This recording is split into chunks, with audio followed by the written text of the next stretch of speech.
আসসালামু আলাইকুম সবাইকে। প্যান্টানিক আইটি সলিউশন পার্ক থেকে আমি তাশফি আহমেদ আঁকি সকলকে স্বাগত জানাচ্ছি। ইন্টারমিডিয়েট কোর্সের আজকে first class. So first of all আমি বলতে চাই যে গত কিছু ভিডিওর মধ্যে অবভিয়াসলি এটা আমাদের ফার্স্ট এক্সপিরিয়েন্স ছিল ইংলিশ কোর্স টপিকে। সো দ্যাটস ওয়াই কিছু জায়গায় হয়তো কিছু ভুল হয়েছিল। আমি সবার প্রতি অনেক বেশি কৃতজ্ঞ যারা এই ভুলগুলোকে আইডেন্টিফাই করতে পেরেছেন এবং এই শব্দগুলোকে নিয়ে আপনারা বিস্তৃতভাবে আমাদেরকে সলিউশন দেওয়ার ট্রাই করেছেন। এছাড়াও আপনারা অনেক মন্তব্য করেছেন, এই জন্য আমি অনেক বেশি কৃতজ্ঞ যে আপনারা প্যান্টানিক আইটি সলিউশনকে এতটা ভালোবাসেন। এভাবেই ভবিষ্যতে ভালোবেসে যাবেন। এবং আজকে আমাদের ক্লাসের বিষয়টি হচ্ছে প্রিফিক্স সাফিক্স।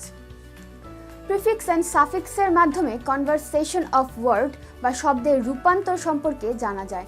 প্রিফিক্স অ্যান্ড সাফিক্সে আলোচনা করতে গেলে যে টার্মটা সামনে আসে সেটা হলো অ্যাফিক্স। এখন প্রশ্ন হলো এই যে অ্যাফিক্স কি? অ্যাফিক্স মানে হলো জুড়ে দেওয়া। যদি আমরা সরল ভাষায় বলি তাহলে অ্যাফিক্স হলো সেমি ওয়ার্ডস বা অর্ধ শব্দ বা শব্দাংশ। এর কখনো স্বাধীনভাবে অর্থ প্রকাশ করতে পারে না, এদের নিজস্ব স্বাধীন কোনো অর্থ নেই।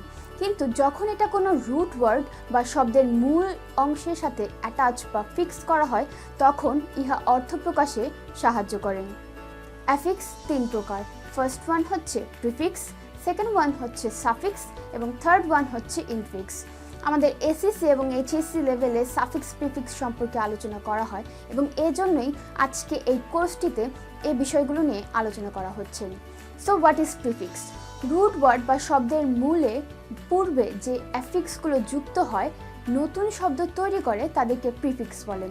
যেমন dis plus honest, dishonest, un plus happy, unhappy, im plus possible, impossible. What is suffix? Root word বা শব্দ মূল শব্দের পরে যে অ্যাফিক্সগুলো যুক্ত হয়ে নতুন শব্দ তৈরি করে তাদেরকে সাফিক্স বলে।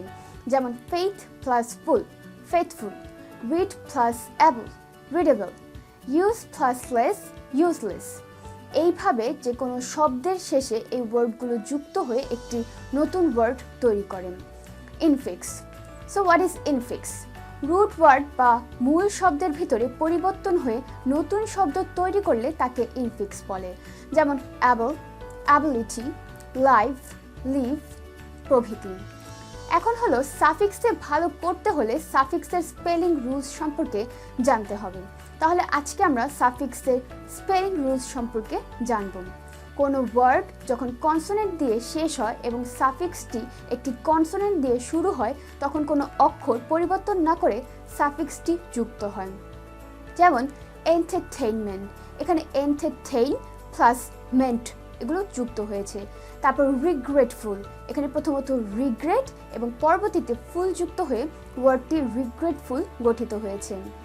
তারপর হচ্ছে দ্বিতীয়ত একটি কনসোনেন্ট দিয়ে শব্দ শেষ হওয়া বেশিরভাগ ওয়ার্ডের জন্য সাফিক্সটি যুক্ত করার সময় শেষের লেটারটি দুটি বানাতে হবে। এটি বিশেষ করে এক সিলেবল বিশিষ্ট ওয়ার্ডগুলোর ক্ষেত্রে প্রযোজ্য। যেমন run plus ing, running, fun plus Y, funny. তৃতীয়ত এক সিলেবল বিশিষ্ট ওয়ার্ড যখন একাধিক কনসোনেন্ট দিয়ে শেষ হয় তখন শেষের লেটারটি দুটো বানাতে হবে না। যেমন start plus ING, it will be starting. Then ring plus ING, রিংইং। চতুর্থত একাধিক সিলেবল বিশিষ্ট এল দিয়ে শেষ হওয়া ওয়ার্ডগুলোর জন্য সাফিক্স যুক্ত করার সময় অবশ্যই এলকে ডাবল এল করতে হবে। যেমন রিভিল প্লাস ইং, রিভিলিং। লক্ষ্য করুন এখানে রিভিলের পরে একটি এল ছিল কিন্তু যখন রিভিলিং হয়েছে তখন দুটি এল আছে।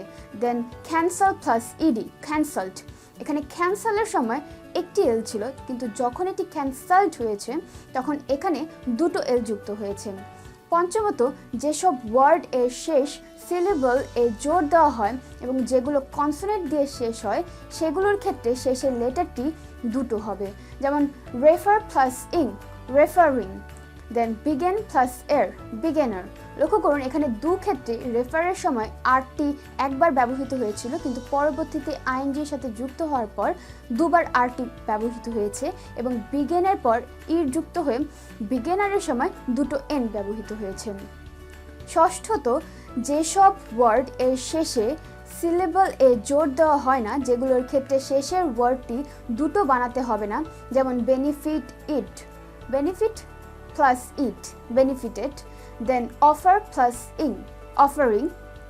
দেন দ্য সেভেন্থ রুল বা সপ্তমত হচ্ছে অনুচ্চারিত ই যুক্ত শব্দ একটি কনসোনেন্ট ও ওয়াই দিয়ে শেষ হলে সাফিক্স যুক্ত করার সময় ওয়াই এর পরবর্তীতে আই হবে। ওয়াই দ্বারা শেষ হওয়া শব্দে আইএনজি এবং সাফিক্স যুক্ত করার সময় ই বসবে। এখানে ই বা ই এর পূর্বে অর্থাৎ ওয়াই শব্দটি ব্যবহৃত হবে। ওয়াই দ্বারা শেষ হওয়া শব্দে আইএনজি সাফিক্স যুক্ত করার সময় ওয়াই ই থাকবে, যেমন lonely plus ness, loneliness, happy plus ness, happiness, copy plus ing, copying. এখন হচ্ছে আপনাদের কিছু এক্সারসাইজ দেওয়া হবে এবং এইগুলোকে আপনাদের কমেন্টের মাধ্যমে জানাতে হবে। ফার্স্ট এক্সারসাইজটি হচ্ছে honesty is opposite to dash. এখানে অনেস্ট দেওয়া আছে, এখন আপনাদেরকে এই অনেস্টের জায়গায় কোন ওয়ার্ডটি হবে সেটা আইডেন্টিফাই করতে হবে। দ্বিতীয়টি হচ্ছে an honest man is not dash two anybody. এখানে ব্ল্যাঙ্কের জায়গাটি হার্ম ইউজ করা হয়েছে, কিন্তু এখানে হার্ম হবে নাকি অন্য কোনো ওয়ার্ড হবে প্রিফিক্স সাফিক্সটি ইউজ করে সেটি আপনাদেরকে আইডেন্টিফাই করতে হবে। দেন পরের শব্দটি হচ্ছে হি নেভার ডাজ ড্যাশ, এখানে জাস্ট আছে, এটা আইডেন্টিফাই করতে হবে to others. Then when he does anything then they fill in the blanks, এখানে fill in the blanks a moral আছে, আপনাদেরকে এখানে ওয়ার্ডটিকে চেঞ্জ করতে হবে। দেন he feels dash বা comfortable, তো এখানে কমফোর্টেবলের জায়গায় আপনাদেরকে প্রিফিক্স সাফিক্স যুক্ত করে একটি নতুন ওয়ার্ড ক্রিয়েট করতে হবে।